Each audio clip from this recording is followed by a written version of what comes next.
राधे राधे, जय श्री कृष्ण। आज मैं आपको सुनाने जा रही हूँ कार्तिक मास की कथा का महात्म्य अध्याय 20वां।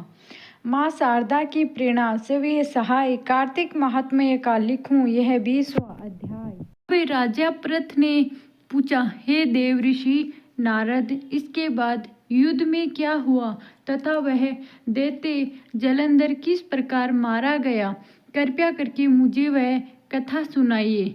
नारद जी बोले, जब गिरिजा वहां से अदृश्य हो गई और गंधर्वी माया भी विलीन हो गई, तब भगवान वृषध्वज चैतन्य हो गए। उन्होंने लौकिकता व्यक्त करते हुए बड़ा क्रोध किया और विस्मित मां जलंधर से युद्ध करने लगे। जलंधर शंकर के बाणों को काटने लगा, परंतु जब काट न सका तब उसने उन्हें मोहित करने के लिए माया की पार्वती का निर्माण करके अपने रथ पर बांध लिया। तब अपनी प्रिया पार्वती को इस प्रकार कष्ट में पड़ा देखकर लौकिक लीला दिखाते हुए शंकर जी व्याकुल हो गए। शंकर जी ने भयंकर रौद्र रूप धारण कर लिया। अब उनके रौद्र रूप को देख के कोई भी दैत्य उनके सामने खड़ा होने में समर्थ न हो सका और सब भागने छिपने लगे। यहाँ तक कि शुभ निशुंभ भी समर्थ न हो सके। शिवजी ने उन शुभ निशुंभ को श्राप देकर बड़ा धिक्कारा और कहा, तुम दोनों ने मेरा बड़ा अपराध किया है।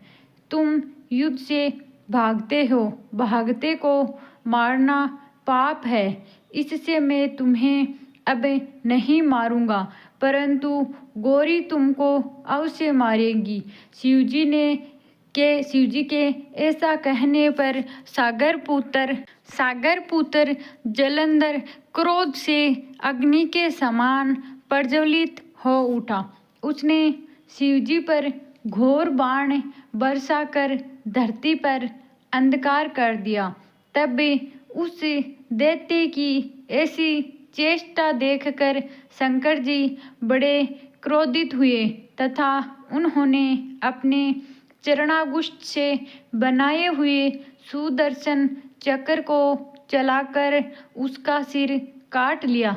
एक प्रचंड शब्द के साथ उसका सिर पृथ्वी पर गिर पड़ा और अंजन पर्वत के समान उसके शरीर के 2 खंड हो गए। उसके रुधिर से संग्राम भूमि व्याप्त हो गई। शिवाज्ञा से उसका रक्त और मांस महारौरव में जाकर रक्त का कुंड हो गया तथा उसके शरीर का तेज निकलकर शंकर जी में वैसे ही प्रवेश कर गया जैसे वृंदा का तेज गौरी के शरीर में प्रविष्ट हुआ था। जलंधर को मरा देख देवता और सब गंधर्व प्रसन्न हो गए। माँ शारदा की प्रेरणा सवे सहाय। बोलो जय श्री कृष्ण। बोलो विष्णु भगवान की जय हो। 20वां अध्याय समाप्त।